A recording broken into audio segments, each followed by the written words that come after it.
it was two separate groups of does that came together, and the mature ones got up on their hind ends and started fighting. It's pretty cool to watch.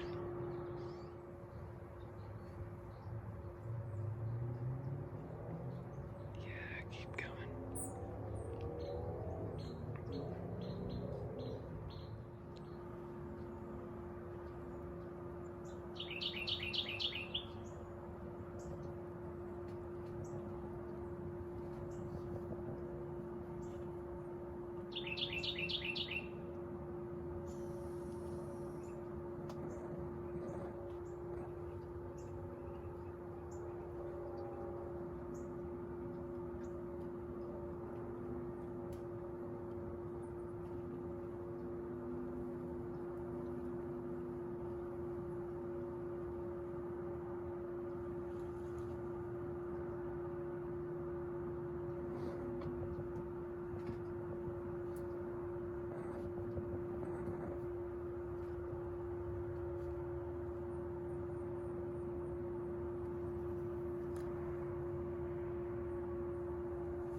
Right.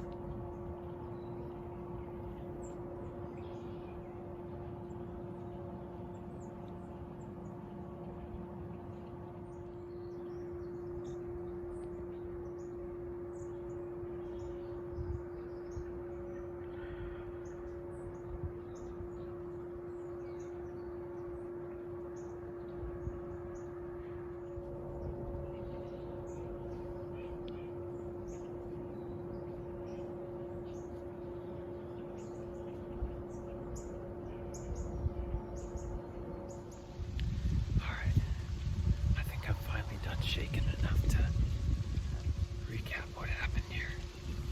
Since the doe jumped off out of frame, I wasn't able to get the shot on camera, but I think we've got a doe down. You saw her jump the fence and then come behind you. Unfortunately, last weekend when we were out for the youth weekend, my tripod broke. The shoe broke off the top, and so I just kind of glued it back on yesterday, and I was afraid to reach down and try and spin it behind me and just knock the whole phone off the top. And as that doe was coming through, she was getting into my scent, and I knew she was going to be hitting it soon, so I didn't want to add any extra motion to the scent problem. But here's what happened.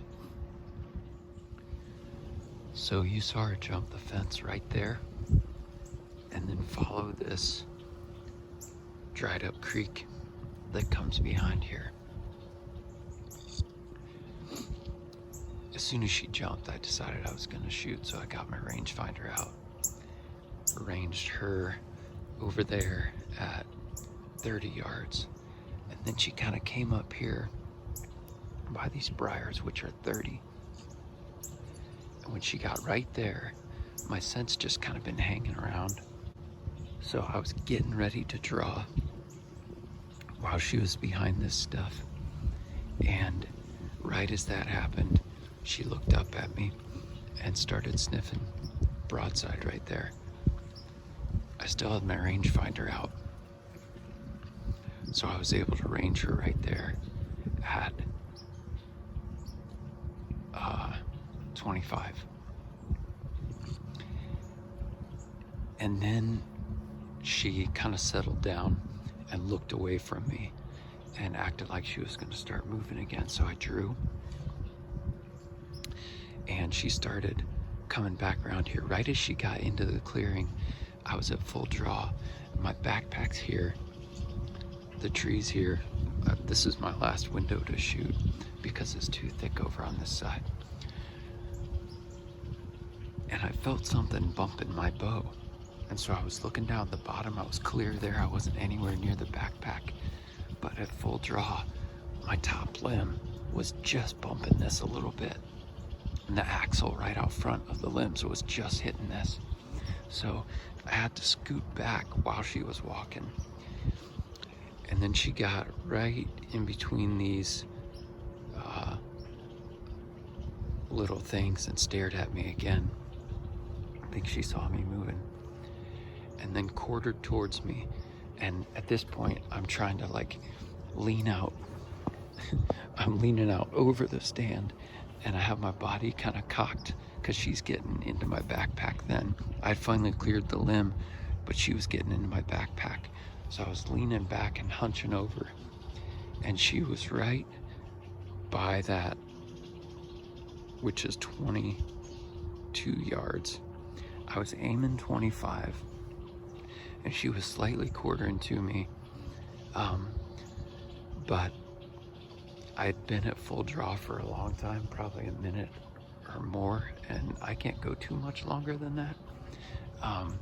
But I still felt good and steady and focused, and I don't know, something eventually happens. Like you just see, as you're looking through that sight window, you just see everything line up for a split second at a spot where I felt comfortable taking the shot. I just felt like with the angle of her shoulder, with the angle she was standing, with where my sight pin went, instinct just kind of took over and I pulled the trigger.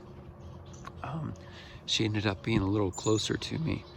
She had come in closer than I realized, so I was aiming 25 and she was almost closer to 20.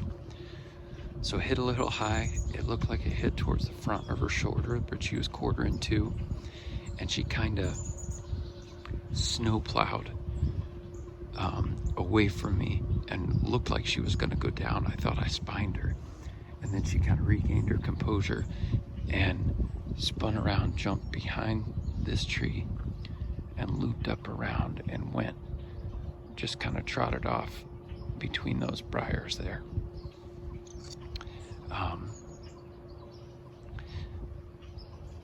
It didn't look like she was moving her shoulders very good, so I think maybe I got through both shoulders. The impact spot looked good, maybe a hair high, but with the angle of the arrow, I think it was right in the boiler room. I think she probably got to the top of that hill. I think that I heard some kind of crashing sound, and right when I thought I heard it, this big mature doe alerted and looked up there and stared up there for a while. So I think we're gonna find her right up on top of that hill, but just because I don't know for sure, I'm just gonna wait it out for quite a while. I don't want her getting up out of her first bed and going farther and getting on the other property. But I think she's gonna be right up there. All right, I'm at the impact site. See if we can find some blood or hair. So I think she was just past this briery thing. And there's my stand. Shooting right around that tree. So it took me quite a while, but I found blood. She came all the way around. She was shot over there on the other side of this thicket. came all the way around it, which I couldn't quite remember where she came through. So right up there is where I crossed the first blood. I marked it there. Here's some of the biggest spot that I've got. And there is, it's nice and bright and red, thick and red, and there are some bubbles in it. So I think she's hit hard through the lungs, but because I hit her in the front and I hit her high and went down through, there's not much blood.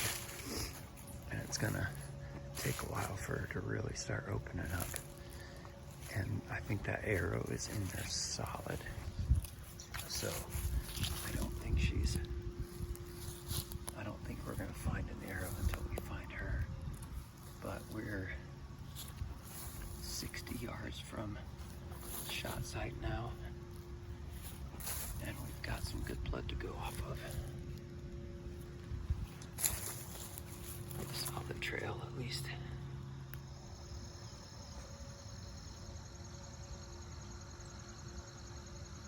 I got up to a spot where I could glass a little bit. And all of a sudden I saw this deer staring back at me. Right from where the blood trail was headed. It freaked me out.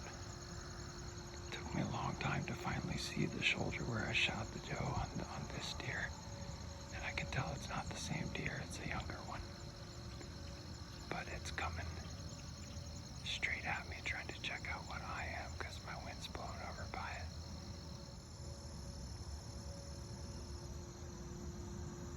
Just gotta watch close and make sure I don't see anything else move as she moves off.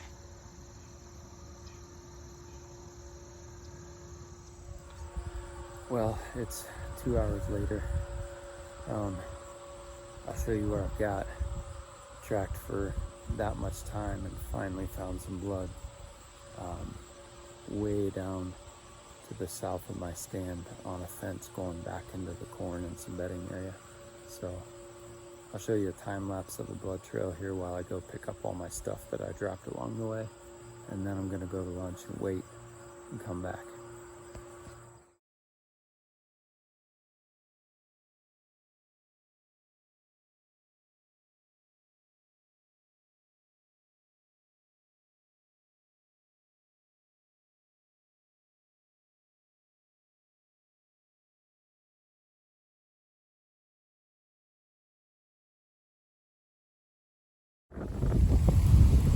So this is last blood,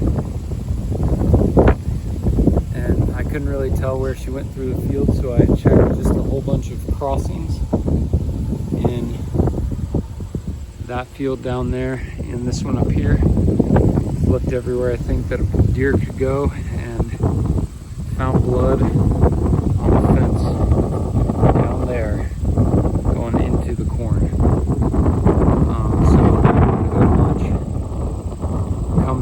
There's a finger of trees down there with a bunch of thick bedding right on the edge of the corn. I hope she's in there and I can sneak in on her if she's not dead or get another shot in her. So I've got to be like 100 yards into this corn, weaving around in here. She's still leaving good blood. I found my arrow. And I mean, I can see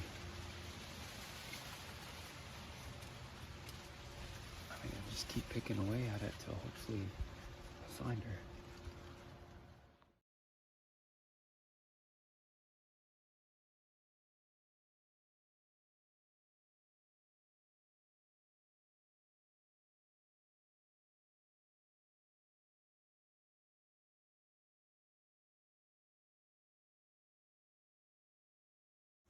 I'm a good 150 yards into this corn, and this is still the blood that I'm dealing with.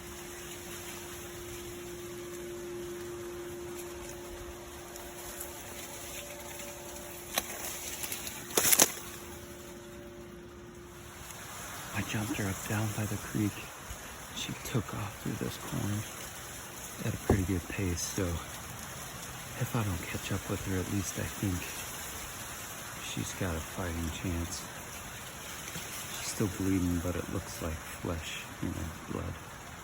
You see it going all the way through the corn there. There's a really nasty storm coming in. so I'll just do what I can before it hits.